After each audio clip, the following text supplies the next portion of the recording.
저는 개인적으로 2002년에 미국을 이제 갔는데, 지난 3월에, 그러니까 2002년에 이제 들어갔지만 사역은 한 10여 년 됐고요. 교회 개척한 게 2006년부터 교회를 개척해서 시작을 했었거든요. 그러니까 한 7, 8년 된 거죠. 그 교회를 그만두게 된 계기가 있었습니다. 그게 뭐냐면, 지난 2차 2차 사역에서 하나님께서 저에게 굉장한 충격을 주셨습니다. 뭐냐면, 다락방 안에서 우리가 계속 했던 메시지가 현장에 맞지 않는 거예요. 늘 했던 메시지고, 강단에서 8년 동안 늘 메시지를 했고, 그리고 또 현장에서 늘 했던 메시지인데, 해외 현장에 가서 딱 서니까 할 말이 없는 거예요. 그래서 사실은 충격을 받았습니다, 제 개인적으로. 그리고는, 하나님 앞에 회개를 많이 했고요.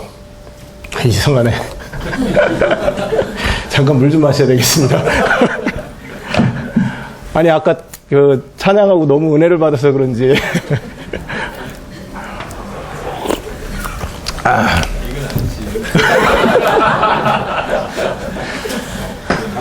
제가 여기 가끔 이렇게 강단에서 울먹울먹 하면 구승혜 목사가 꼭 그래요. 재수없게 울었다면서. 제가 여린 남자인데.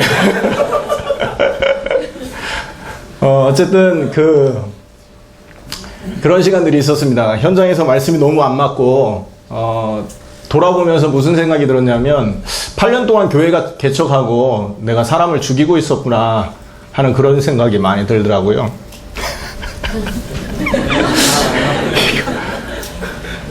찬양 한번 하고 해야 될 것 같은데. 이 목소리 떨리기 시작하면 끝이 없습니다, 제가. 왜 이렇게 질퍽해? 그래서 회개를 많이 했습니다. 그때 들었던 생각이, 내가 예수를 그리스도로 안 믿고 있었구나 하는 생각이었습니다. 사실은, 찬양합시다. 찬양 한번 하고 합시다. 이거 안 되겠네.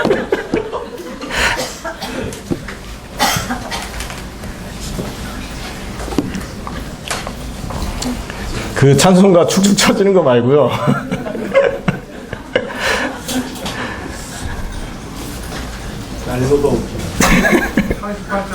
몇 장이요? 88장. 예, 88장 갑시다.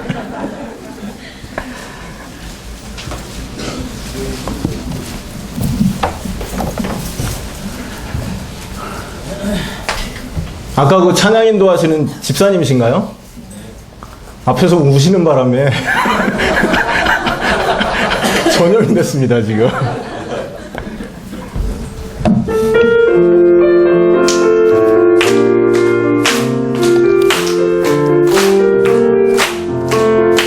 내 진정 사모하는 친구가 되시는 구주 예수님은 아름다워라. 산 밑에 백합하여 빛나는 새벽별 주님 영원할 길 아주 없도다. 내 맘이 아플 때에 큰 위로 되시며 나 외로울 때 좋은 친구라. 주는 저 산 밑에 백합 빛나는 새벽별 이 땅 위에 믿을 것이 없도 3절입니다. 내 맘을 다하여서 주님을 따르면 길이 나를 사랑하리니. 불불이 두렵지 않고 창검이 겁없네. 주는 높은 산성 내 방패시라. 내 영혼 먹이시는 그네 누리고 나 뵙기 원하네. 주는 저 산 밑에 백합 빛나는 새벽별 이 땅 위에 비길 것이 없도다. 아멘. 좀 목이 풀립니다, 이제. 그래서 그때 파나마 집회 때 우리 구승혜 목사님 메시지를 듣고 사실은 제가 일어나지를 못했습니다. 너무 마음에 찔리고 이렇게 하나님 앞에 죄송했어요. 그리고 나서 제가 돌아봤는데 사실은 아무것도 할 수가 없었습니다. 정말로 당대 세계복음화를 내가 구호로 외치고 있었냐, 진짜 하고 싶었었냐, 정말 하고 싶었었다면 내가 갖고 있었던 메시지 그리고 내가 전해야 될 복음을 정말 내가 성경대로 알고 있었냐라는 것이 굉장히 많이 다가왔고요. 그래서 거의 뭐 잠도 안 자다시피 하면서 말씀을 좀 보고 묵상하고 했었습니다. 근데 이제 하나님께서 그때 주신 은혜들을 좀 가지고 사실 교회를 이대로 하면 안 되겠다. 여기 있는 죄송합니다. 이게 어떻게 될지 몰라도 이분들 가지고는 당대 세계복음화가 좀 힘들겠다라는 생각. 그리고 세술은 세 부대에 담는 게 맞다. 그래가지고 교회를 사임했고요. 그리고 이제 그 마이애미 잠깐 왔다가 1차 사역 때 다시 들어갔었거든요. 마이애미를 들어갔는데 그 장영호 목사 얼굴이 새파래지더라고요. 교회를 그만뒀다니까. 어떡하려고. 교회 그만둔다고 당세복 하는 거 아닌데. 그러면서 하나님께서 많은 저 개인한테 많은 부분을 좀 응답을 받게 하셨어요. 그런데 이제 돌아보면 하나님께서 저를 인도하신 게, 제 어떤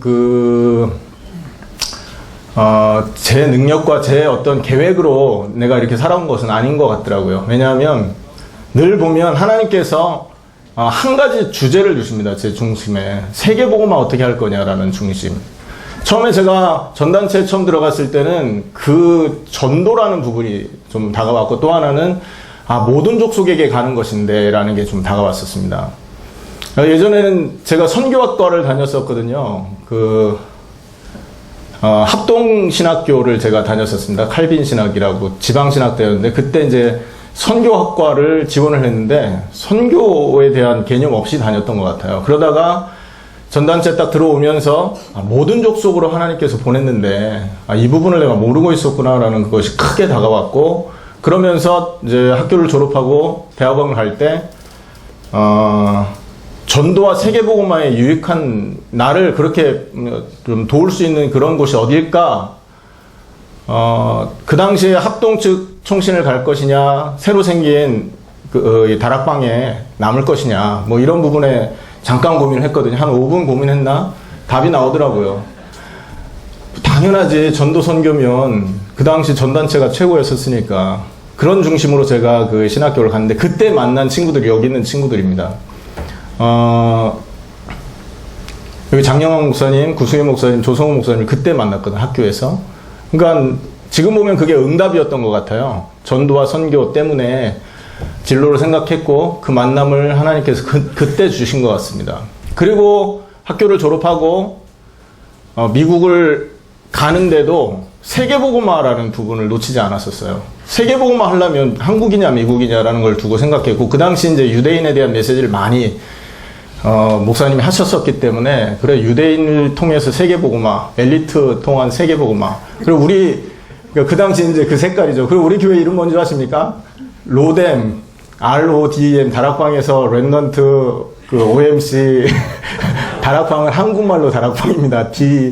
그 다음에 이벤젤리즘 디사이플, 전도제자, 몰타이 에티닉 M 해가지고, RODEM을 저희 교회 이름 로고로 썼었거든요. 그러니까 그런 중심으로 처음에 시작을 했었죠. 그런데, 이제 미국을 그렇게 제가 2002년에 미국을 갔는데, 부교육자 생활을 하면서 너무 힘들었던 거예요. 내가 여기서 계속 있으면 세계복음화는커녕 다락방도 제대로 못하겠구나 라는 생각 때문에 교회를 그만두고 개척해야 되겠다고 이제 개척을 해서 교회 이름을 그렇게 짓고 왔었던 겁니다. 근데 너무 감사하게도 그 교회를 개척하고 나서 얼마 안 있다가 아니죠, 교회 개척하고 거의 비슷한 시기였었을 겁니다. 제가 교회를 그만두고 미국에서 이제 부교육자 생활을 마치고 한국 들어왔을 때 장영환 목사가 밴쿠버에 있다가 미국으로 파송됐거든요. 사실은 그 워싱턴에 그 장영환 목사가 있던 그 자리가 원래는 저를 두고 여러 가지 이렇게 조율을 하던 그런 곳이었었는데, 제가 워낙 사역을 멋지게 해왔었기 때문에 저는 잘리고 장 목사님이 가게 됐었던 겁니다. 비하인드 스토리거든요, 이건. 자, 그래서 그렇게 하고 이제 그 즈음에 교회를 개척했고 세계복음만 해야 되는데 어떻게 할까? 그런데 이제 장 목사님과 구 목사님과 함께 대학 사역이 시작됐던 겁니다. 세계복음화를 향해서 쭉 뛴 거죠.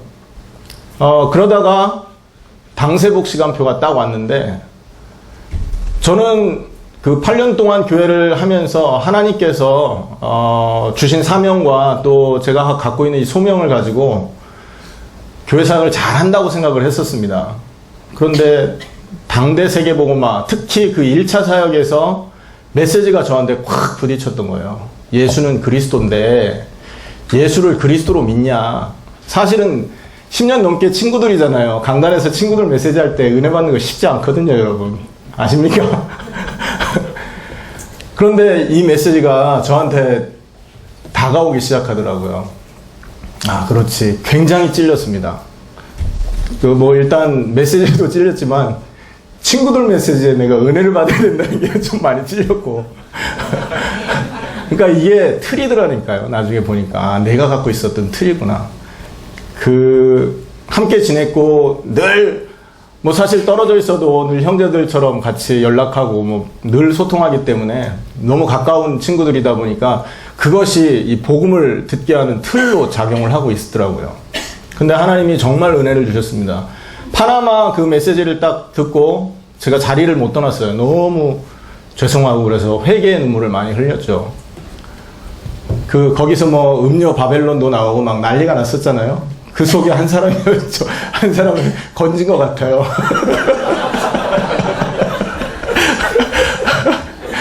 어쨌든 그러면서 제가 이 사역들을 쭉 돌아봤는데 하나님이 너무 큰 은혜를 주셨다는 것을 보게 됩니다. 왜냐하면 우리가 그 당시에 2007년 미국 대학 사역을 함께 하면서 우리 장 목사님이 워싱턴, 필라델피아, 뉴욕, 뉴저지, 그 다음에 보스턴, 그 다음에 커네티컷, 보스턴, 펜실베니아까지, 펜스테이트까지.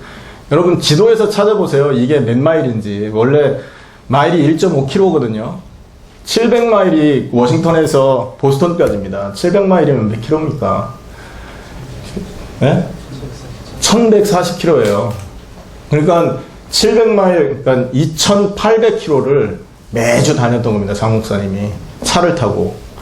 우리는 그 전에는 사실은 이 전도를 줄을 넘어서 전도한다 꿈도 못 꿨었어요. 우리가 이번에 뉴저지 오면서 뉴저지에서 그런 얘기를 했는데 장 목사님이 대학 중심으로 사역을 하기 전에는 전부 로컬 교회 중심으로 옆 줄을 넘어 다니는 것조차도 힘들었었습니다. 제가 살고 있는 곳이 맨하탄 바로 옆입니다. 다리 하나 건너가면 맨하탄이거든요.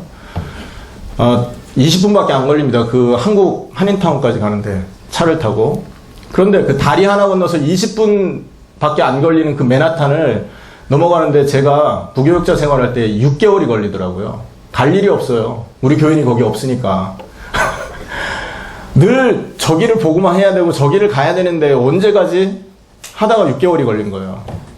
그런 상황이었거든요. 근데 한번 생각해보면 2800km를 차를 타고 움직인다. 꿈도 못 꿀 일인데 하나님이 장영환 목사님 중심에 굉장히 큰 도전을 주셨던 거예요. 그 당시에. 그래서 저희가 그때 이제 줄을 넘어들고 2시간, 3시간씩 심지어 5시간, 6시간씩 이렇게 차를 타고 사역을 했었고 동부에서 서부를 차를 타고 가면 이틀 걸리거든요. 그냥 다이렉트로.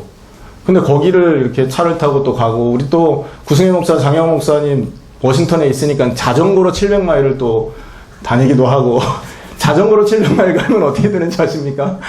한 5명이 팀을 이뤄가지고 자전거로 가는데 저도 같이 하고 싶었거든요. 근데 그 당시 제가 교회 메인 몸이다 보니까 같이 못했던 게 너무 아쉬웠다라고 했었는데 그러니까 이런 움직임들이 그 당시에 이제 일어났었던 거예요.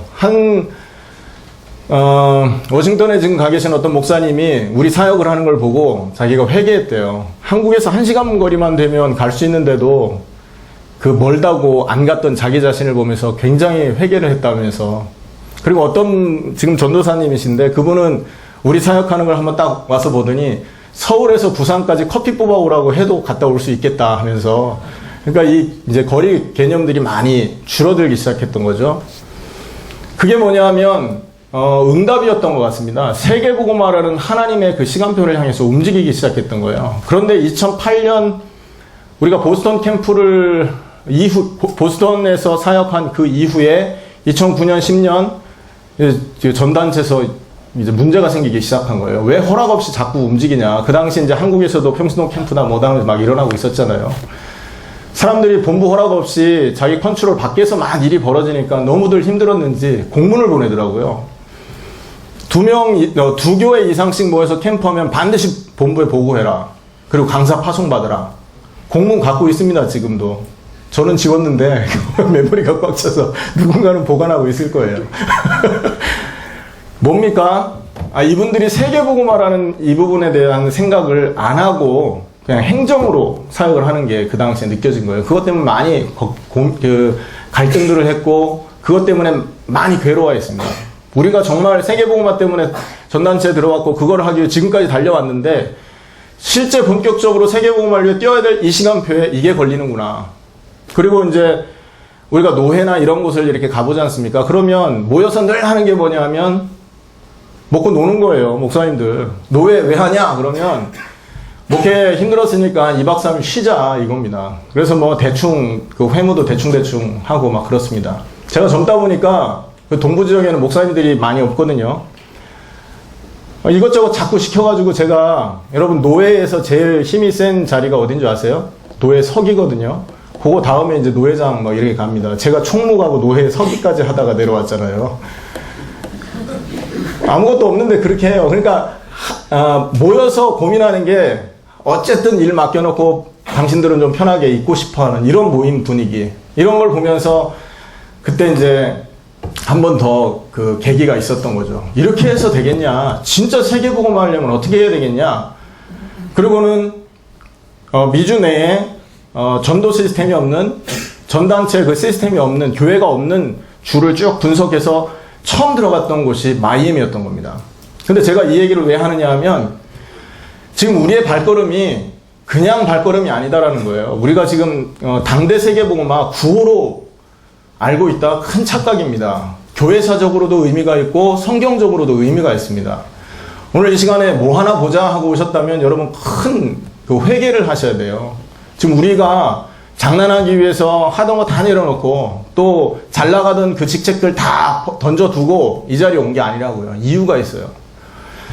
그런 사역들 쭉 하는데 교회사를 딱 보면서 충격받는 게 뭐냐면 우리가 초창기에 대학 사역을 위해서 워싱턴, 필라델피아, 뉴욕, 뉴저지, 커네티컷, 그 다음에 보스턴, 저 펜스테이트까지 쭉 움직였던 그 루트가 19세기에 전도자들, 미국의 전도자들이 움직였던 그 루트들이라는 거죠. 깜짝 놀랐습니다. 조지 필드라든지 이런 분들이 그 마차를 타고 거기를 움직여 다녔던 거리들이었다는 거예요.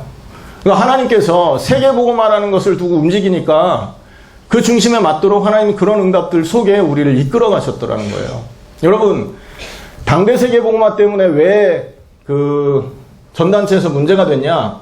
하나님의 계획인 것 같습니다. 왜냐하면 그 당시 2월달, 3월달, 특히 2월달에 그 세계대학 수련회에서 그 리더하시는 목사님이 이거 하면 망한다, 저주받는다라는 뉘앙스의 메시지들을 이제 남기셨거든요. 그걸 이제 보면서 우리가 이렇게 결단을 하게 된 게 가장 큰 이유인데, 물론 작년 10월달, 12월달에도 그런 메시지를 쭉 하셨었기 때문에 그걸 종합해서 결단을 한 건데, 그 당시에 그렇게 발빠르게 그 전단체가 움직였던 이유가 있습니다. 뭐냐면 제가 이것도 비하인드 스토리로 들은 거거든요.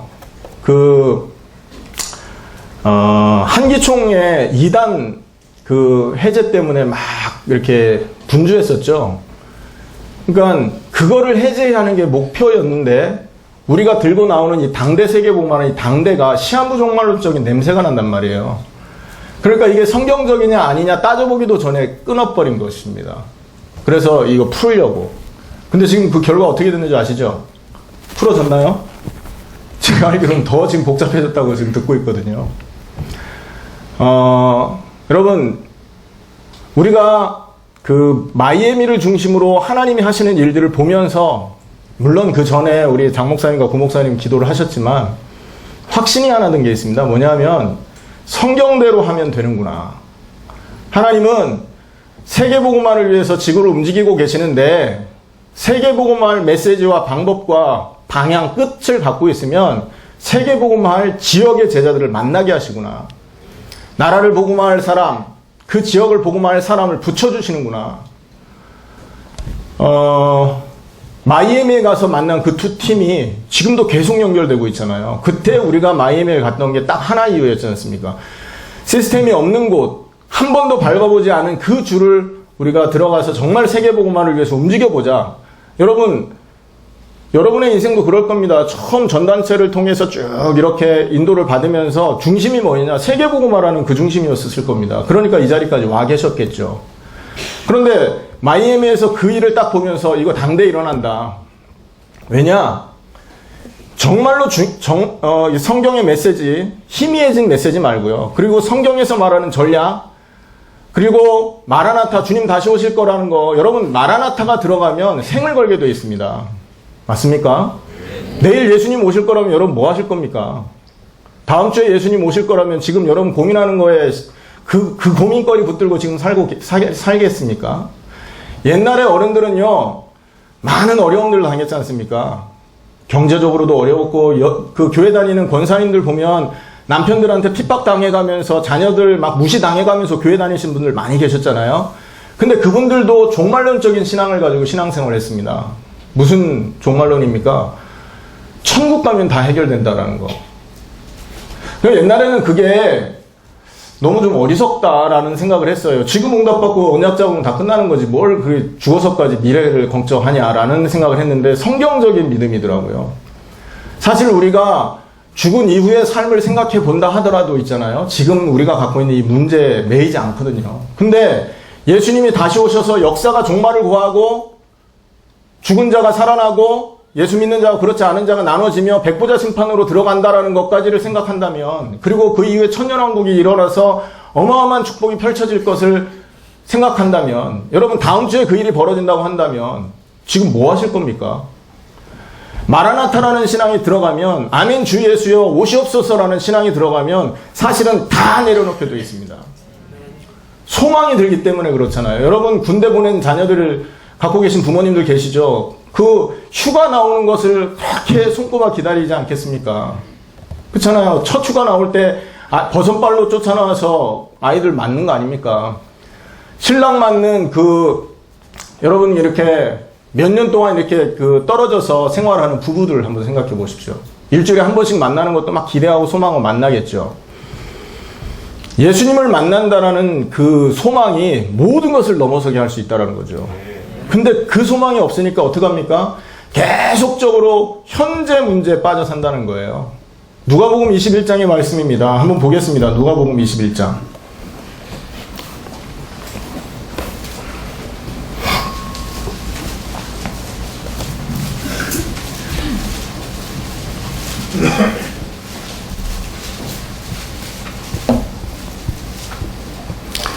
누가복음 21장 27절에 보면 쭉 이제 종말에 대한 말씀하시면서, 그때 사람들이 인자가 구름을 타고 능력과 큰 영광으로 오는 것을 보리라. 이런 일이 되기를 시작하거든 일어나 머리를 들라. 너희 속량이 가까웠느니라 하시더라 하면서 무화과 나무 비유를 쭉 말씀하시고요. 34절에 말씀합니다. 너희는 스스로 조심하라. 그렇지 않으면 방탕함과 술 취함과 생활의 염려로 마음이 둔하여지고 뜻밖의 그날이 덫과 같이 너희에게 임하리라. 여러분 이 소망 잃어버리면요, 방탕하게 되고 술 취하게 되고 생활의 염려로 마음이 둔해버리게 됩니다. 잠잔다는 거죠.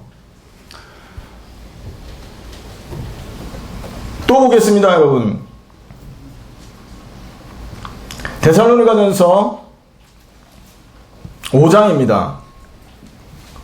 1절부터 형제들아 때와 시기에 관하여는 너희에게 쓸 것이 없으면 주의 날이 밤에 도둑같이 이를 줄을 너희 자신이 자세히 알기 때문이라. 이미 알고 있었습니다. 데살로니가 성도들은. 끝이 오는데 도둑같이 임할 것이다. 언제 올지 모른다. 그러므로 깨어 있어야 된다. 이게 마태복음 25장의 열처녀의 비유지 않습니까? 신랑이 오실 것을 기다리고 기름 등불을 준비했던 그 다섯처녀처럼, 슬기로운 다섯처녀처럼 그 주님의 오신 강림을 기다려라 라는 건데, 이거를 너희가 알고 있지 않냐? 그들이 평안하다, 안전하다 할 그때에 임신한 여자에게 해산의 고통이 이름과 같이 멸망이 갑자기 그들에게 이르니 결코 피하지 못하리라. 계속해서 얘기합니다. 우리가 지금 생활의 염려, 또 경제 문제, 자녀 문제, 현실 문제 늘 고민하고 무엇을 먹어야 되지? 무엇을 입어야 되지? 내 인생 어떻게 살아야 되지? 미래 걱정하는 그 모든 것은요, 저 다시 오실 주님에 대한 소망이 끊어져 있기 때문에 그렇습니다. 여러분, 이 소망이 전달되면 어떻게 되겠습니까? 사람들 목숨 걸고 뛰게 되어 있습니다. 마라나타 신앙이 그래 보통 그게 아닙니다. 이게 정말로 마지막 때에 주님 부탁하신 그 일을 이루는 가장 중요한 내용들이라는 것이죠. 이걸 다 잃어버린 겁니다. 그래서 저희가 이 내용을 가지고 당대 세계복음화를 시작했는데, 깃발을 올렸는데, 사실 처음에는 우리가 함께 시작했습니다. 2003년 3월달 도미니카까지는. 그런데 그때 이제 장영호 목사님이 하와이로 가게 되면서 함께 움직이던 발걸음이 흩어지게 됐었어요. 그래, 구승혜 목사님 그때 안류의 교무처장이 되고 하면서 여러 가지 이제 일들이 생긴 거죠. 그런데 하나님께서 너무 감사한 것은 우리 조성우 목사님을 계속 뛰게 하신 겁니다. 그 마음에 하나님이 이걸 주신 거죠. 그래가지고 1년 동안을 해외 현장을 계속 끊이지 않고 발걸음을 하게 했던 겁니다. 그때 여러분들 교회에서 막 기도하면서 후원하고 했었잖아요. 보고 듣고 그냥 여러분은 그런가 보다 했겠지만 그게 사실은 하나님의 역사였음을 여러분 기억하셔야 됩니다. 하나님이 그 마음을 주시지 않았다면 그 누구도 그 일을 해낼 수가 없었을 거예요. 그리고 제가 그 이후로 아까 쿠바 그 영상 제가 만든 거 아십니까? 잘 만들었죠? 그때 계속 사역하면서 울길래 제가 영상을 짜집게 해서 하나 또 만들었어요. 맨날 울어. 눈물 갖고 안 되는데 자꾸 예레미야야. 그리고 조레미야. 해가지고 영상 하나 만들었는데, 그 사역 이후에 이제 저도 그 사역을 잠깐 멈추고 있었어요. 그런데 조성 목사님이 1년 내내 계속 현장들을 밟도록 하나님께서 문을 여시고, 그리고 나서 주신 응답이 2015년 2월 달에 전부 모일 수 있게 하나님 문을 여신 겁니다. 2014년 11월 달에 장영호 목사님 그때 까마구의 사역을 함께 갔었어요. 그리고 나서 분위기가 급속하게 돌아온 거죠. 제가 봤을 때 하나님이 하신 겁니다. 세계복음화 위해서. 여러분, 목사님들 마음속에 이렇게 불을 넣어준다는 건요, 이게 보통 일이 아니지 않습니까? 근데 똑같은 불이 생겨버린 거예요. 이번에 2차 사역에, 1차 사역에 제가 회개를 했거든요.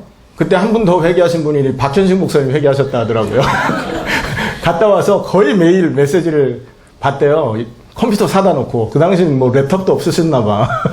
세계복음을 하면 영상 필요하니까 컴퓨터들 사시기 바랍니다.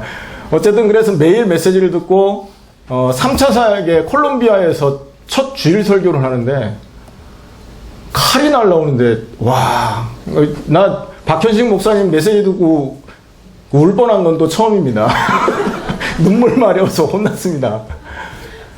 근데 나중에 말씀하시더라고요. 목사님에게도 그런 어떤 찔림이 있었다고.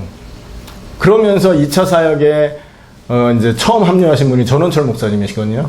전원철 목사님 분명히 순서 맡았는데 이 자리에 안 올라왔어요. 제가 그 이유를 알 것 같습니다.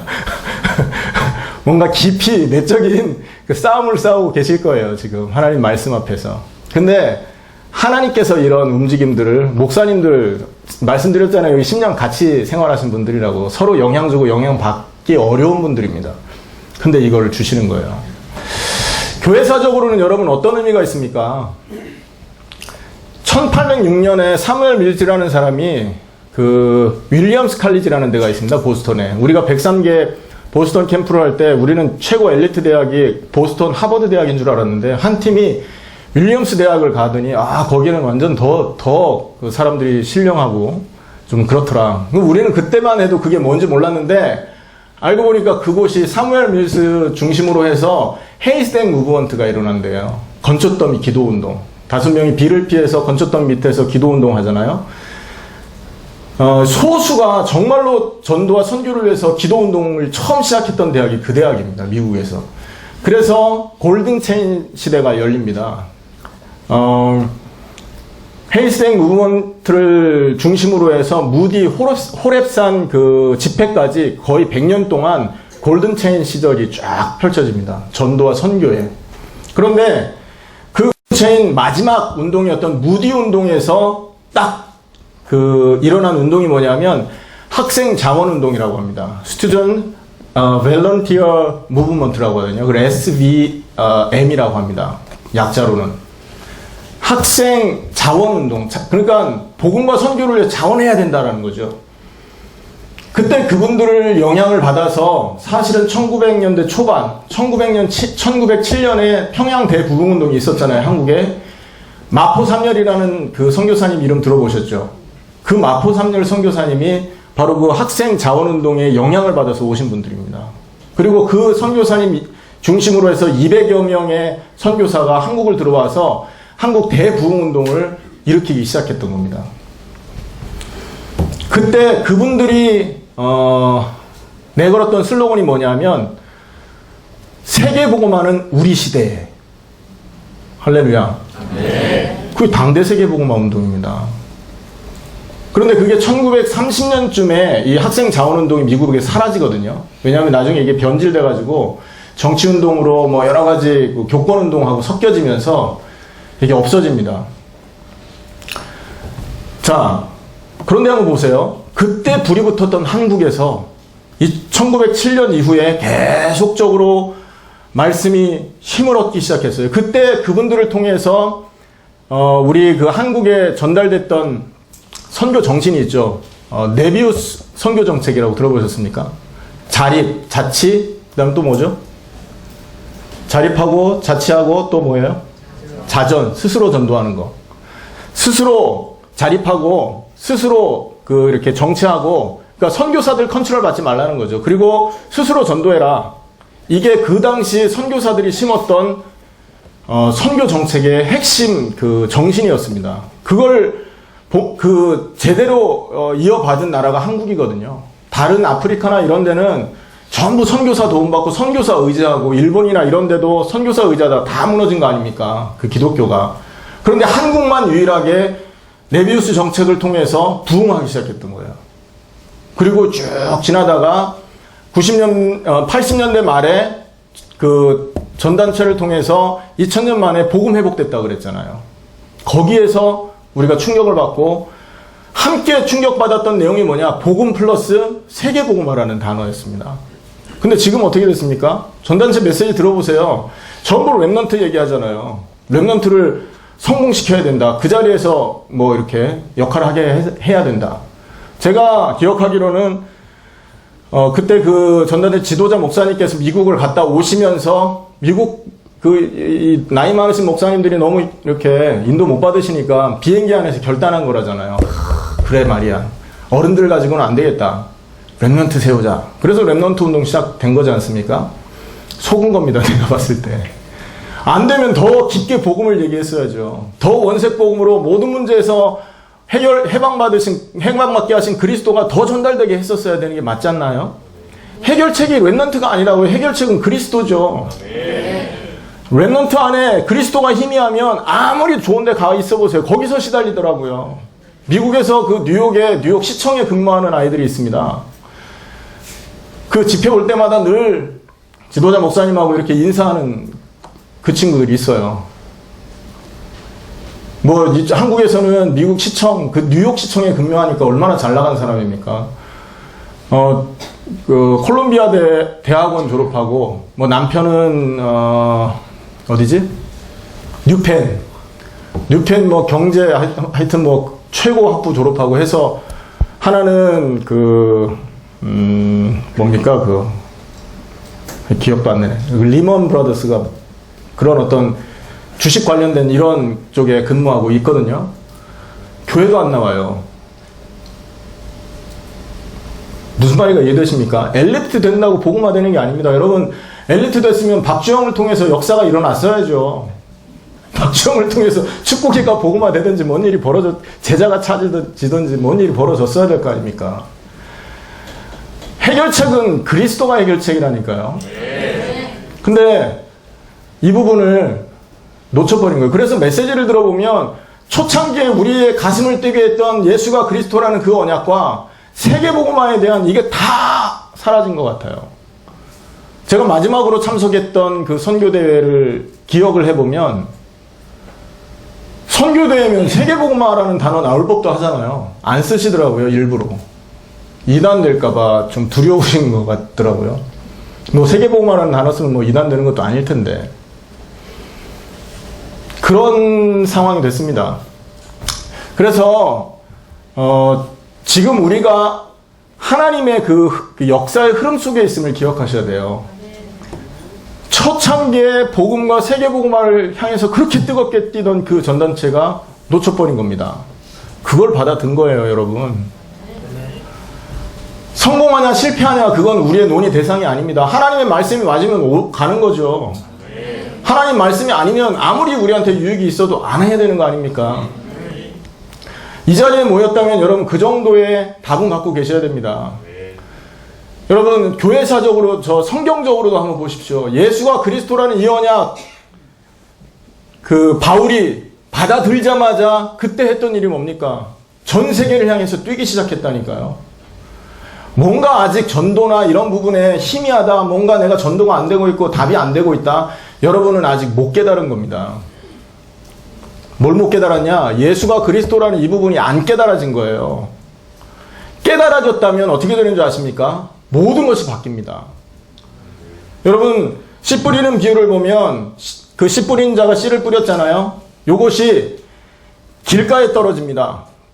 또 돌짝밭에 떨어집니다. 또 가시떨기에 떨어지고 옥토에 떨어졌죠. 여러분 가시떨기 말씀이 떨어졌는데 세상의 재리와 염려 때문에 재물의 욕심과 세상의 염려 때문에 말씀이 막혀버린 걸 말합니다.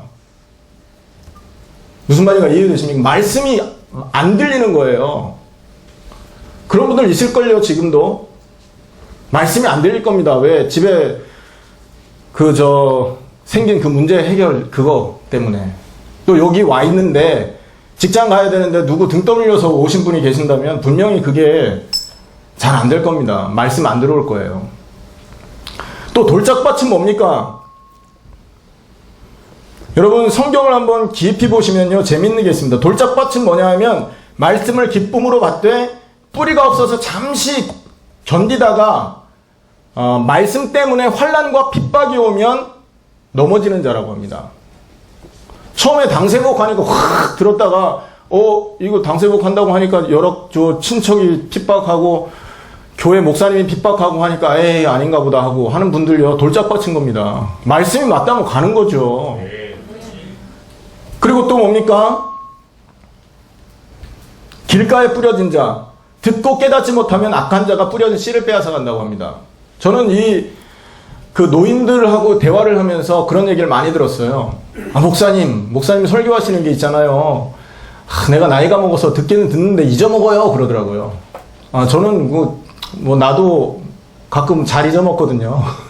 한번 이번에 뉴저지에 우리 강사로 우리 장영호 목사님 오셔가지고 밥을 사는데 강사 대접을 해야 되지 않습니까? 언제나 하나 하고 있다가 이거 밥을 먹으러 가자 그래서 이때다 하고 이제 계산을 내가 할 테니까 마음껏 시켜. 그럼 막 골랐어요. 지갑을 안 갖고 온 거 있죠? 야, 그래도 이번에는 다행이에요. 예전에는 다 시켜 내가 살게 해놓고 계산하려고 그러니까 돈이 없는 거예요. 그래서 장 목사가 계산하고 구 목사 막 열받고 있고 막 그랬었거든요. 그래도 이번에는 주문하는 데 찾았잖아.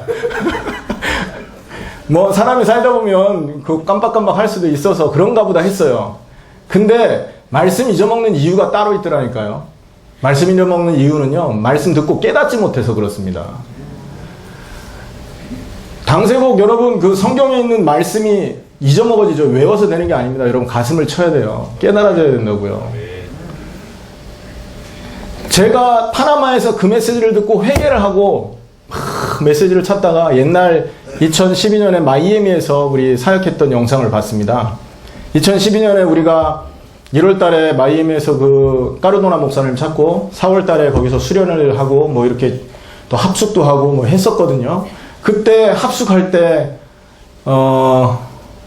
우리 조성우 목사 얼굴이 너부대대 해가지고 볼만 하더라고요. 지금은 굉장히 미남이 된 거예요. 그때만 해도 이렇지 않았었는데 그때 그 영상을 보면 옛날 생각납니다. 까르도나 목사님 지금 이렇게 수염 길러 있거든요. 근데 수염이 없더라고요. 근데 제가 충격받은 게 뭐냐면 구승혜 목사 메시지였어요. 구승혜 목사가 짧은 시간에 메시지라는 걸 제가 이렇게 편집을 하면서 봤는데 그때 파나마 했던 그 메시지 하고 있더라고요. 할렐루야. 그럼 말씀이 기억 안 난다라는 건 말씀이 깨달아지지 않아서 그러는 겁니다. 주일 메시지 기억 안 나죠, 여러분? 말씀 안 깨달아져서 그런 거라니까요. 그 여러분은 다 그러니까 뭐예요? 길가봐 친 겁니다. 길가봐. 말씀이 안 깨달아지는 길가봐. 아니 예수가 그리스도라고 이렇게 선명하게 메시지를 하는데도 이게 맞나? 아 그래도 내가 지금 뭐 해야 될 게 많고 이거 하다 보면 내가 먹고 사는 문제 생기는데 그게 가시밭인 거예요. 말씀이 안 깨달아지는 겁니다. 그리고 또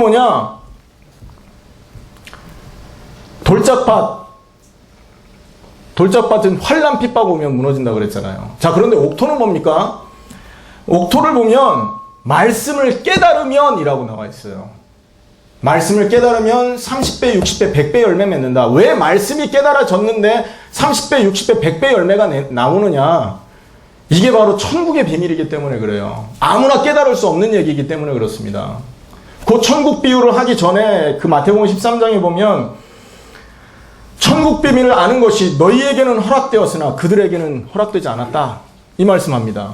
그 다음에 그래서 예수님이 계속 비유로 말씀을 하시는데 그 이유는 그들이 보아도 보지 못하고 들어도 듣지 못하고 깨닫지 못하기 때문이다. 깨달으면 역사가 일어나는데 못 깨닫고 있기 때문에 그런 겁니다. 이사야의 예언을 예수님 말씀하시죠. 너희가 듣기는 들어도 깨닫지 못할 것이요 보기는 보아도 알지 못하리라. 이 백성의 마음이 완악하여져서 그 귀는 듣기에 둔하고 눈은 감았으니 이는 눈으로 보고 귀로 듣고 마음으로 깨달아 돌이켜 내게 고침을 받을까 두려워함이로라. 우리 얘기입니다, 여러분. 들어도 모르고 이렇게 얘기를 하는데도 이게 가슴을 안 친다면 말씀이 문제가 있든지 내가 문제 있든지 문제 있는 거라니까요. 기도해야 됩니다. 뭘 기도합니까? 정말로 예수가 그리스도라는 이것이 내 가슴을 치게 하옵소서. 모든 문제가 끝났다고 말씀을 말하는데 왜 나는 그게 안 믿어지냔 말이에요. 그게 죄입니다, 죄. 말씀은 모든 문제 끝났다고 그러는데 나는 안 끝났다고 하는 내 속에서의 그 외침, 그것이 내 안에 있는 창세기 3장이고 그것이 나에게 있는 우상인 거예요. 그 우상 때문에 성령의 역사를 안 하는 거예요. 전도 현장 가면 뭐 할 겁니까? 남들 흉내내려고 가 있는데. 여러분, 예수님께서 마태복음 9장에 일꾼을 위해 기도해라 할 때 뭐라고 말씀했는지 아십니까? 무리를 보고 민망히 여기고 그들이 고통하는 것이 너무 애통해서 너희들을 보낸다 이렇게 말했어요. 그러니까 우리가 현장 나가는 것은 우리의 이름을 드러내러 가는 것도 아니고 우리가 프리젠테이션 하는 걸 연습하러 가는 게 아니라니까요. 그들이 이 복음 없으면 죽어가는 거, 그것이 너무 애통하고 민망하고 너무 불쌍하기 때문에 현장을 가는 겁니다. 예수님의 그 마음이 내게 다가와 있지 않는다면 현장 가서 아무리 복음을 전해도 또 나에게 그 사람이 반응을 한다 할지라도 그게 세계복음화의 제자로 연결되지 않게 돼 있잖아요. 그러면서 예수님 뭐랍니까? 그러나 너희 눈은 봄으로 너희 귀는 들음으로 복이 있도다. 보는 자가 복이 있고 듣는 자가 복이 있다 그랬습니다. 왜 말씀이 깨달아지면 30배, 60배, 100배의 열매가 맺히냐? 비밀이고 감추어져 있던 거고 수많은 선지자와 의인이 이것을 깨달으려고 그렇게 몸부림쳤던 내용이 우리가 지금 말하고 있는 예수가 그리스도라는 언약이라는 거예요. 그래서 정말 우리가 이번에 좀 생각해야 됩니다. 하나님 말씀 앞에서 나는 정말 하나님 말씀 믿고 있냐? 예수가 그리스도라는 이것이 성경의 핵심이고 예수가 그리스도라는 이 언약이 하나님께서 수천 년 동안 수많은 양을 잡고 수많은 선지자를 보내고 수많은 왕을 통해서 설명하려고 했던 그 핵심의 언약이라면 그 언약을 잡고 있는 나를 그 언약을 잡고 있는 내가 망할 수 있겠냐. 한번 생각해 보셔야 된다니까요. 그리고 모든 문제가 끝났다고 했는데 지금 내 문제 지금 다 그대로 있잖아요. 시집 못 간 처녀들은 노처녀로 그대로 있는 거고, 실업자들은 지금 실업자 돈 없어서 늘 먹을 거 걱정하고 있고, 집 없는 사람은 그 전세집 걱정 때문에 어디서 살아야 되나라는 걱정 때문에 늘 고민하고 있는 문제 그대로 있잖아요. 그럼에도 불구하고 모든 문제가 끝났냐? 이게 믿어져야 된다니까요. 이게 안 믿어진다라는 거는 현상을 보고 속는 아담의 모습입니다. 드러나 있는 것 때문에 하나님 말씀을 놓쳤잖아요. 하와가 저걸 따먹으면 죽어야 되는데 안 죽고 살아있거든. 그러니까 하나님이 사기쳤네 하고 따먹었는지도 몰라요. 그 사단의 전략 아닙니까? 그래서 우리 앞에 있는 현상을 두고 예수가 그리스도라는 모든 그 언약이 모든 문제를 해결하는 언약이라는 이것이 안 믿어진다라는 것은 우리는 아직도 저 에덴 동산에서 선악과 앞에 죄 짓고 있는 거하고 같다니까요. 불신자는요, 몰라서 그런다지만 알면서도 안 하잖아요. 모든 문제 끝났다 안 믿는 것은 저주입니다, 저주. 다 끝났는데 모든 거 해결됐는데, 해방됐는데 아직도 노예살이하고 있는 거지 않습니까? 얼마나 억울합니까? 그래서 여러분, 믿음 회복하셔야 됩니다. 겨자씨만한 믿음이 있으면 이 산을 들어서 바다로 온다 해도 옮겨질 것이다 그랬잖아요. 이 말씀에 믿음을 보겠느냐 그랬지 않습니까? 무엇을 향한 믿음이겠습니까? 예수 안 믿는다니까요. 저도 늘 싸움합니다. 나 정말 예수 믿냐? 문제 앞에서, 경제 앞에서, 또는 건강 앞에서, 여러 가지 그 상황 앞에서 나 정말 예수가 그리스도임이 믿어지고 있냐?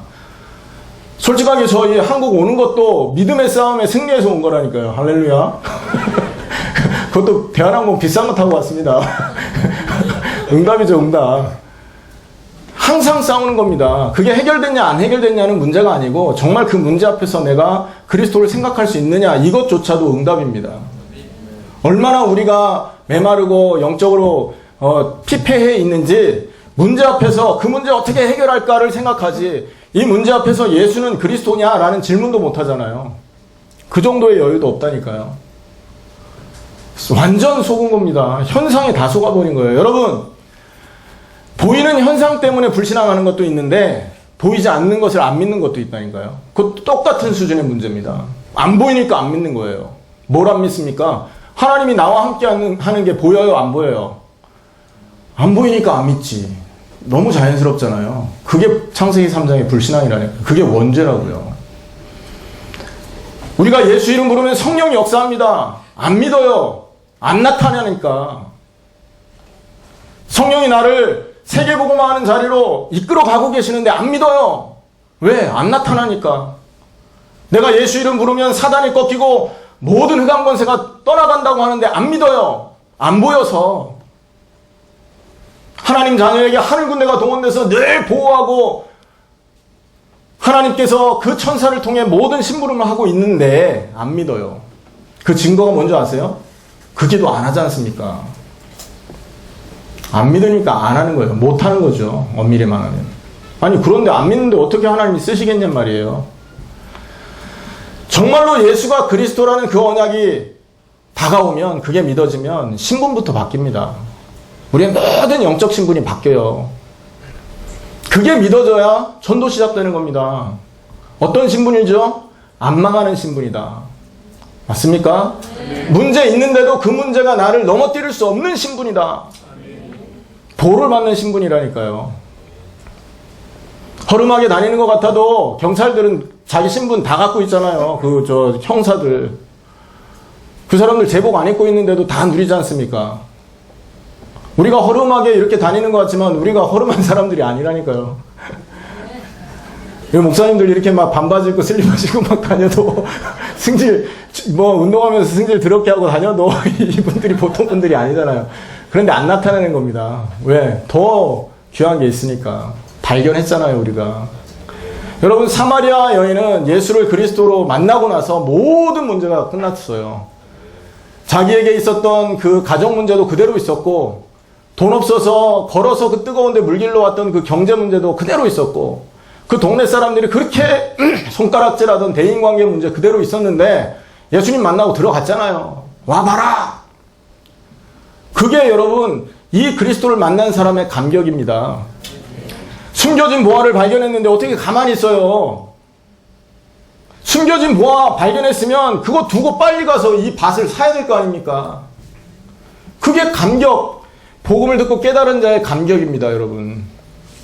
값진 진주를 사는 사람이 값진 진주를 만났어요. 그럼 어떡합니까? 다 팔아서 그걸 빨리 사야 될 거 아니에요. 왜 재고 있습니까? 뭐가 남는다고. 여러분 이 땅에서 뭐 천년만년 사실래요? 몇 년 더 사실 겁니까?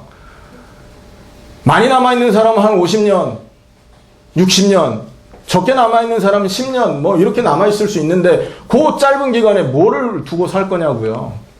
여러분 어느 나라, 어느 동네에 여행을 갔다 쳐보세요. 잠깐 있다가 올 여관방을 여러분 인테리어하고 막 가꾸고 치장하는 사람 있습니까? 뭐 정신 나간 그 영국의 여왕들은 그림도 떼갖고 다니고 변기통도 들고 다닌다 하더라고요. 정신 나간 거지. 우린 며칠 있다가 오는데 그렇게 투자 안 하잖아요. 우리가 이 땅에 수천 년 있을 것도 아니고 고작 몇 년 있을 건데 여기에 왜 이렇게 투자를 해야 되나요? 하늘의 가치를 발견하지 못해서 그렇습니다. 예수 그리스도 안에는 이 감격과 감사를 발견하지 못해서 그렇다고요. 그래서 이것을 발견했던 초대교회 성도들은 다 걸었던 겁니다. 이쯤에서 이제 이단들은 한마디 하죠. 예수님 곧 오시니까 모든 재산 다 팔아서 바쳐라 하면서 뭐 여기서 그렇게 말한다고 여기 다 팔아 바칠 사람 몇 명 없을 것도 같은데, 여러분 성경적인 종말론은 뭐냐? 예수님 오실 게 맞다. 그러므로 세계복음화를 위해서, 전도를 위해서 올인하는 것이다. 우리가 마지막 날, 심판날에 하나님 앞에 자랑할 게 뭐가 남아있는 줄 아십니까, 여러분? 데살로니가전서 2장을 한번 보시기 바랍니다.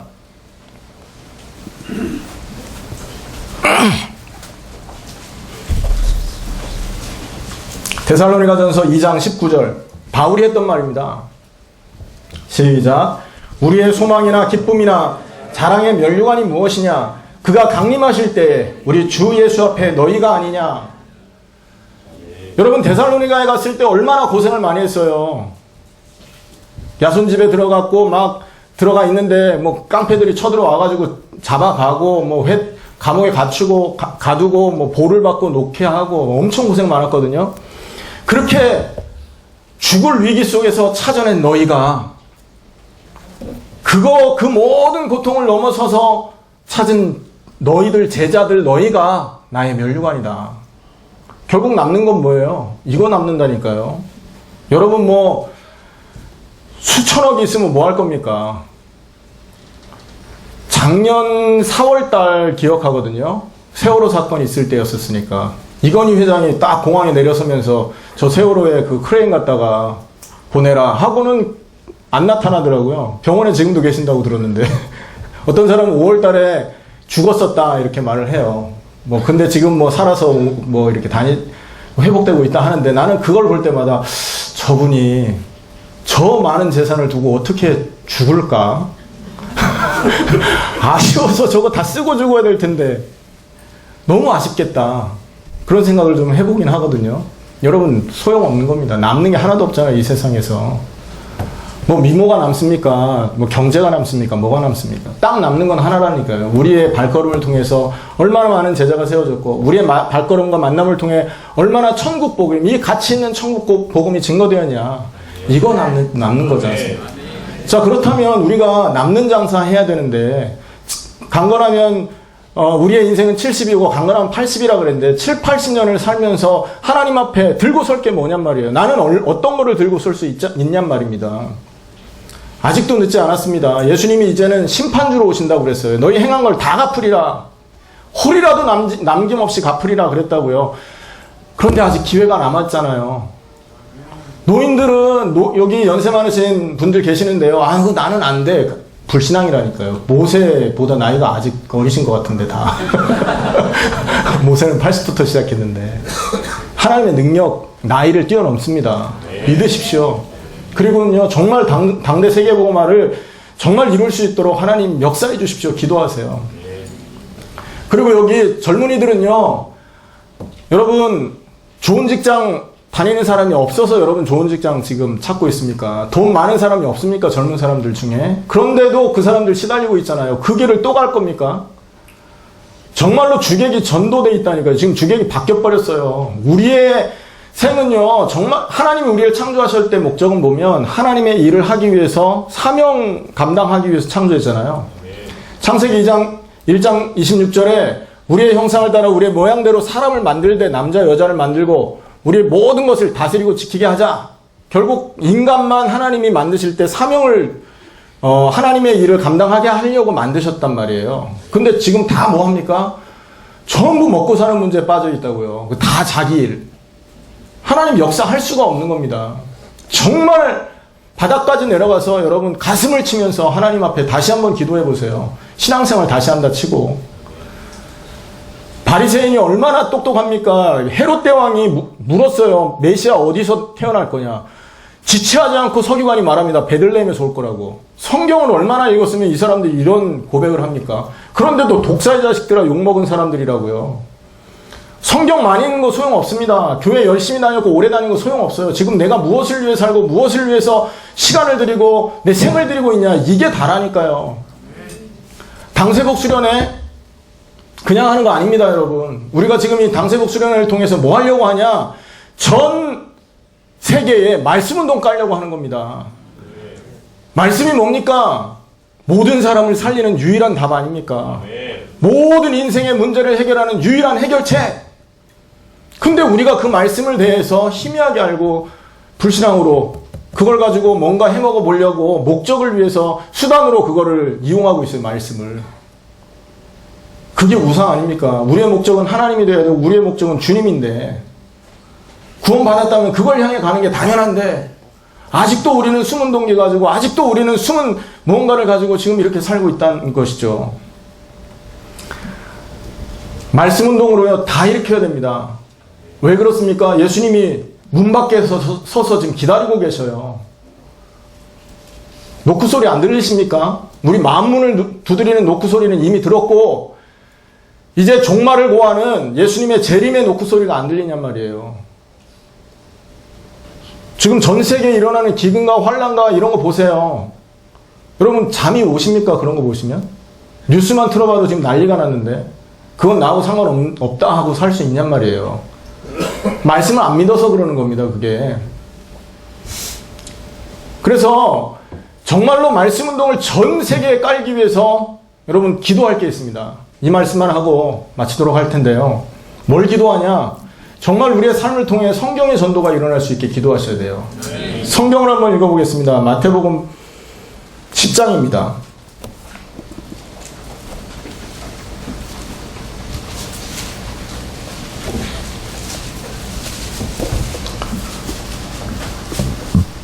다른 건 다 우리 10장 5절부터 한 목소리로 15절까지 한번 읽겠습니다. 시작. 예수께서 이 12를 보내시며 명하여 이르시되 이방인의 길로도 가지 말고 사마리아인의 고을에도 들어가지 말고 오히려 이스라엘 집에 잃어버린 양에게로 가라. 가면서 전파하여 말하되 천국이 가까웠다 하고 병든 자를 고치며 죽은 자를 살리며 나병한 자를 깨끗하게 하며 귀신을 쫓아내되 너희가 거저받았으니 거저주라. 너희 전대에 금이나 은이나 동을 가지지 말고 여행을 위하여 배낭이나 두벌옷이나 신이나 지팡이를 가지지 말라. 이는 일꾼이 자기의 먹을 것을 받는 것이 마땅함이라. 어떤 성이나 마을에 들어가든지 그 중에 합당한 자를 찾아내어 너희가 떠나기까지 거기 머물라. 또 그 집에 들어가면서 평안하기를 빌라. 그 집이 이에 합당하면 너희 빈 평안이 거기 임할 것이요 만일 합당하지 아니하면 그 평안이 너희에게 돌아올 것이니라. 누구든지 너희를 영접하지도 아니하고 너희 말을 듣지도 아니하거든 그 집이나 성에서 나가 너희 발에 먼지를 떨어버리라. 내가 진실로 너희에게 이르노니 심판날에 소돔과 고모라 땅이 그 성보다 견디기 쉬우리라. 성경의 전도 많이 들었죠? 기도하셔야 됩니다. 뭘 기도해야 되냐? 먼저는요, 9절 10절이 여러분 우리 인생 속에 나타나야 돼요. 성경의 전도 기본이 바로 9절에 10절입니다. 너희 전대에 금이나 은이나 동을 가지지 말고 여행을 위하여 배낭이나 두벌옷이나 신이나 지팡이를 가지지 말. 이는 일꾼이 자기 먹을 것 받는 것이 마땅함이니라. 아멘. 모든 문제 끝났다라는 믿음 없으면 이게 안 되는 겁니다. 돈 들고 나가지 말라라는 말이 아니라 정말로 예수가 그리스도라는 그 언약 앞에 나의 인생 모든 문제가 끝났구나. 정말로 이제 주를 위해서 살려고 내가 결단하고 이제 달려가는데 나의 먹을 것을 하나님이 준비하실 것이구나. 나의 인생의 모든 문제를 하나님이 분명히 해결해 놓고 가는 거구나. 그런데 문제가 왔다면 그건 큰 계획이 있는 겁니다. 그걸 통해 더 큰 문을 열려고요. 여러분 사도행전 16장에 바울이 빌립보에가 복음 전하다가 감옥에 들어갔잖아요. 우리 같으면 시민권 꺼내서 야, 나 미국 시민권자니까 이거 하면 안 돼 하고 얘기할 거예요. 그런데 가만히 있습니다. 하나님 계획을 찾으려고요. 어떻게 됩니까? 그 사건 때문에 빌립보 성 전체가 복음화가 되잖아요. 간수가 회개하고 돌아오고. 여러분 관원이 회개하고 돌아온 겁니다. 그 말은 뭡니까? 바울의 전도에 나중에 배후에서 큰 힘이 되었었겠죠. 하나님의 큰 계획을 봐야 되는 거죠. 그래서 여러분 문제가 왔다. 하나님의 축복의 계획이 있음을 믿고 여러분 정말로 믿음으로 이런 부분들을 이겨나갈 수 있어야 됩니다. 이 믿음 없으면 전도 안 됩니다. 이 믿음 없으면 성경의 전도는 시작도 안 되는 거예요. 왜냐? 여러분 12제자의 모습이 어떤 모습입니까? 12제자는요 먹는 거 입는 거 다 뛰어넘은 사람들입니다. 나를 따라오너라 했을 때 베드로는요 배와 부친을 버려 두고 쫓았다고 그랬어요. 우리 같으면 어떻게 하겠습니까? 쫓는 것은 쫓는 거고 먹는 것은 먹는 거니까 아버지는 건강하게 사셔야 되고 배는 창고에 이렇게 보관했다가 문제 생기면 다시 와서 꺼내야 되잖아요. 이런 수준이 아니었다니까요. 다 버리고 쫓은 겁니다. 배 수준을 친 거죠. 그 8장에 보면, 마태복음 8장에 보면 예수님이 제자들을 쭉 찾아다니시면서 서기관을 만납니다. 예수님 쫓아가기 원합니다. 그랬더니 말합니다. 여우도 굴이 있고 공중에 새도 거처가 있는데 인자는 머리 둘 곳도 없다. 그러고 끝나거든요. 무슨 말일까요? 저는 그걸 굉장히 깊이 생각해 봤습니다. 왜 이 말씀을 하셨지? 서기관 오지 말라는 얘기였구나. 왠지 아십니까? 서기관은 학자잖아요. 공부만 하는 거 아닙니까? 옛날에 우리 구승혜 목사님이 학자였지 않습니까? 근데 요즘에는 현장만 다니시는데 이 사람들이 현장 한 번도 안 가보고 공부만 했던 사람들이라고요. 그리고 꽃보직이었습니까?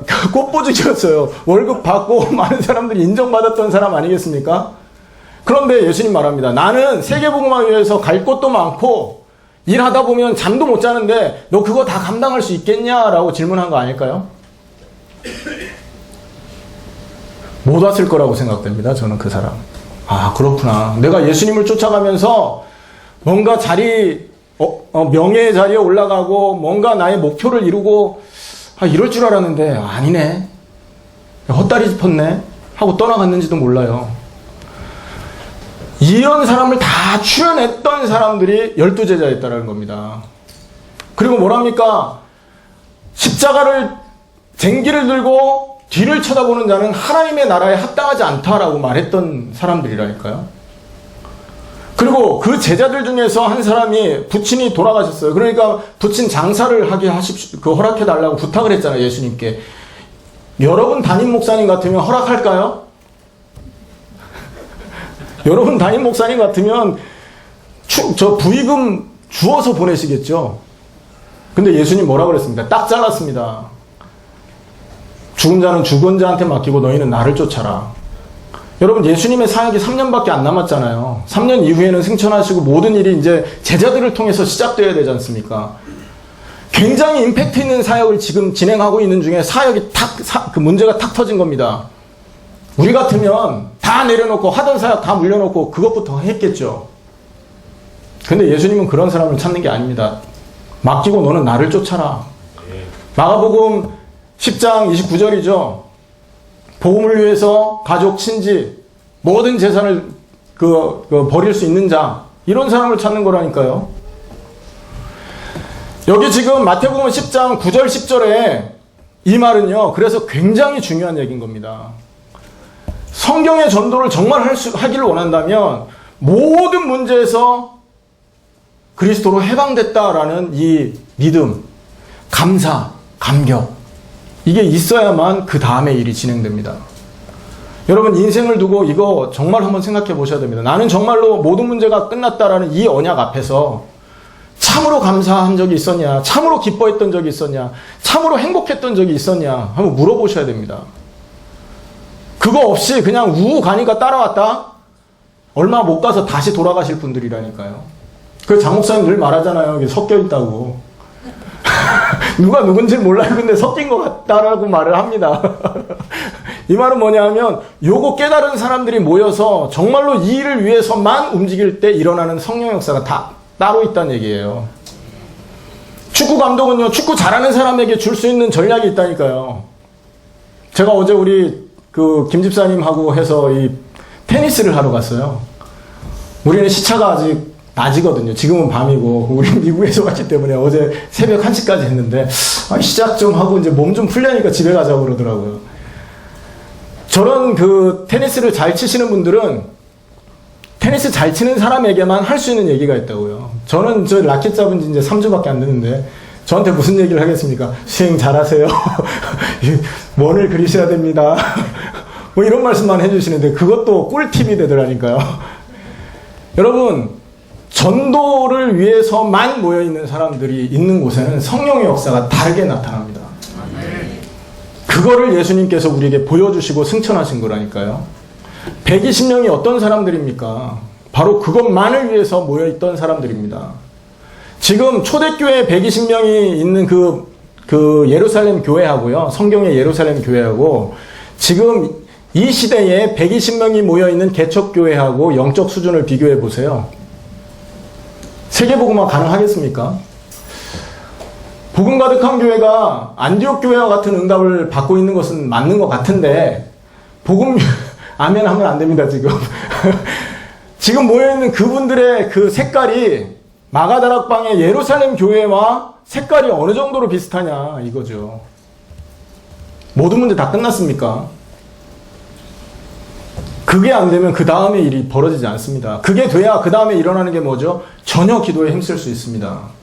그게 안 되는데 어떻게 전혀 기도에 힘쓸 겁니까? 기도하려고 모이는데 직장 상사가 전화를 해요. 오라고.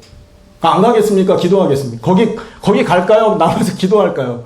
그게 갈등되는 수준이면 안 된다는 거예요, 그 다음이. 저는 예전에 그런 적이 있습니다. 그 신학교 제가 다닐 때 화요일날 에베네셀 기도회라는 기도회가 있었어요. 거기 늘 모여 신학생들이 기도하는데 동생이 급하게 전화한 거예요. 오빠! 왜? 빨리 와야 돼. 무슨 얘기야? 지금 기도회 있어. 아니야. 지금 집에 난리 났어. 와야 돼. 제가 그때 어떻게 했을까요? 거기 기도에 남아 있었을까요? 집에 갔을까요? 하여튼 어떻게 집을 달려갔는지 몰라요. 얼마나 경황을 해서 갔는지. 여러분, 그런 수준으로 무슨 마가다락방에 전도가 일어나겠냔 말이에요. 최소한 당세복 사역자라면 그 수준이 기본이라니까요. 기도하셔야 됩니다. 그래서 정말로 내가 예수가 그리스도라는 이 언약 앞에서 모든 문제 해방됐냐. 늘 뭔가 문제가 부딪힌다면 아직 가시밭이라니까요. 아직 돌짝밭이고. 그리고 어떤 분은 그냥 앉아서 목사님 설교 잘하네, 은혜 된다. 이거는 지금 그거예요. 뭐라고요? 그거 길까봐. 옥토는 말씀이 깨달아지는 거예요. 말씀이 깨달아지면 이게 영세 만세 전부터 감추어주신 하나님의 비밀이 깨달아지는 거기 때문에 다 바뀝니다. 그러면 전도해야 된다 말아야 된다 말하는 게 사치라는 걸 알게 될 거예요. 전도를 뭐 해야 돼요. 그냥 되는 거지. 너무 기쁜데.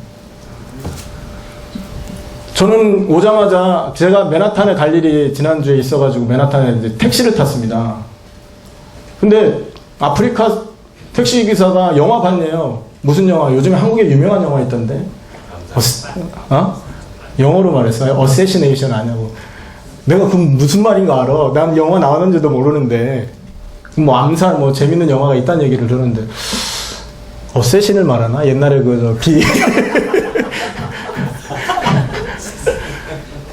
뭐 하여튼 뭐 그런가 보다 하고 말았거든요. 근데 이제 오자마자 동생 집에 있으면 시간이 있어서 시차 정도 할 겸 가서 이제 영화를 봤네.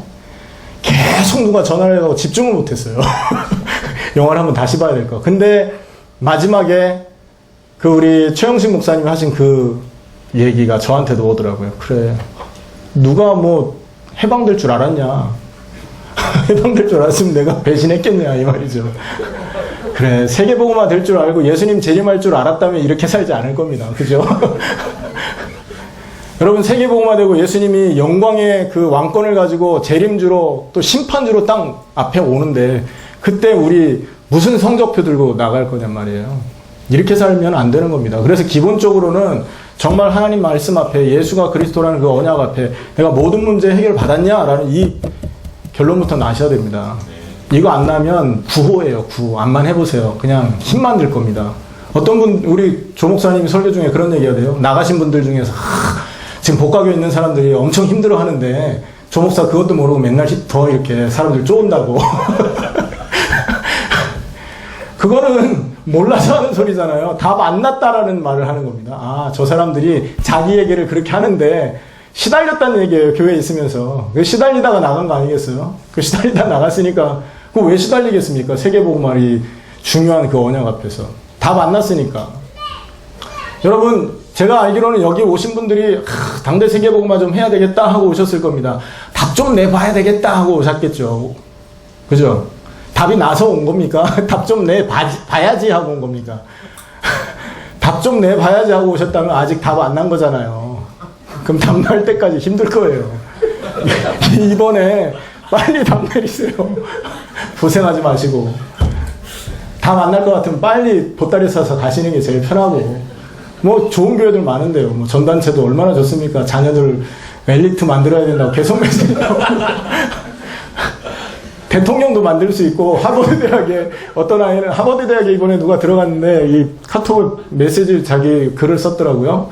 읽어봤어요. 그랬더니, 자기는 강단 메시지를 늘 묵상하고, 뭐 기도 수첩을 뭐 하고, 그래서 이 자리에 왔는데, 나중에 뭐, 그 미국에서 장관이 되기를 원한다나? 그래서 세계복음화 장관 돼서 영광 돌린대요. 아니, 장관이 얼마나 많은데, 예수 믿는 장관 따지면 엄청나게 많을 겁니다. 근데 세계복음화 됐습니까? 뭘 모르는 거라니까요. 그러니까 그런 데가 많아요. 그러니까 다 만나면 그냥 그런 데 가셔서 조용하게 편하게 안락하게 신앙생활 하시면 되죠. 우리가 그래서 지금 하고 있는 것이 그냥 하는 게 아닙니다. 여러분 꼭 기억하시고 교회사적으로 이유가 있습니다. 잃어버린 언약을 하나님이 우리에게 다시 언약의 바톤을 주신 거예요. 교회사적으로도 그렇습니다. 그 다음에 성경적으로도 그렇습니다. 언약을 잡았던 예수가 그리스도라는 이 언약이 깨달아졌던 모든 사람은 앞만 보고 뜁니다. 쟁기를 들고 뒤를 돌아보는 자는 하나님 나라에 합당치 않다. 그 다음에 정말로 복음을 위해서 자기의 모든 것을 드린 자, 부모, 형제, 밭과 전토 모든 것을 드린 자는 이 생에 100배를 받고 고난도 겸양을 받는다. 그렇지? 천국에 상급 얻지 못할 자가 없다 그랬지 않습니까? 그래서 여러분 회복하시기 바랍니다. 분명한 저희가 믿는 건 뭐냐면 봤습니다. 우리는 우리 발걸음에 예수님 재림할 걸 봤어요. 이렇게 말하면 미쳤다고 하겠지만 왜냐하면 제자는 제자로 찾잖아요. 일주일 돌았는데 여러분 일곱 나라의 제자가 찾아지고 있어요. 이 사람들이 그냥 놀겠습니까 지금? 나중에 세계복음화는요 우리가 다 가지 않았는데도 끝나 있을 겁니다. 왜죠? 그들을 통해 가 있을 거 아닙니까? 우리가 전하는 성경의 복음, 우리가 전하는 성경의 전도, 우리가 전하는 당대 세계복음화의 마라나타 끝 생을 걸게 돼 있다니까요. 마라나타 들어가면. 그리고 성경의 전도는 내 짐은 쉽고 가벼우니라. 너무 쉬워요. 놀면서 할 수 있는 거라니까 이게. 그리고 성경의 복음요 우리를 구원하신 얼마나 감사한 내용입니까? 모든 문제를 해방받았는데요. 이게 전달되고 있단 말이에요. 그럼 여러분 뭐 하실 겁니까 그러면? 영화관에 와서 영화 구경하는 것처럼 신앙생활 하면 안 되십니다. 신앙생활 여러분 그 어느 지역 그 관광 투어 하는 것처럼 하시면 안 돼요. 이 지금 말씀이 여러분 것이라니까요. 여러분 것이어야만 하는 겁니다. 저는 이게 20년 걸려서 깨달아졌습니다. 여러분은 그 시기를 단축할 수 있기를 부탁드립니다. 이번 수련회를 통해 그 응답 누리시기를 예수님의 이름으로 축원합니다. 하나님 감사합니다. 당대 세계복음화의 의미들을 다시 한번 생각하게 하여 주옵소서. 교회사적인 의미, 성경의 의미, 성경적인 의미, 또 우리가 하나님 앞에서 찾아야 될 응답들을 두고 하나님 우리가 달려갈 수 있게 하여 주시옵소서. 정말 예수가 그리스도라는 이 언약 앞에 모든 문제가 끝났사오니 이제 전혀 기도에 힘써서 마가다락방에 성령의 역사를 두고 함께 집중하여 기도할 수 있도록 역사하여 주옵소서. 당대 세계복음화 사역자라는 이 단어가 얼마나 무거운 단어임을, 또 얼마나 영광스러운 단어임을 다시 한번 생각할 수 있도록 역사하여 주옵소서.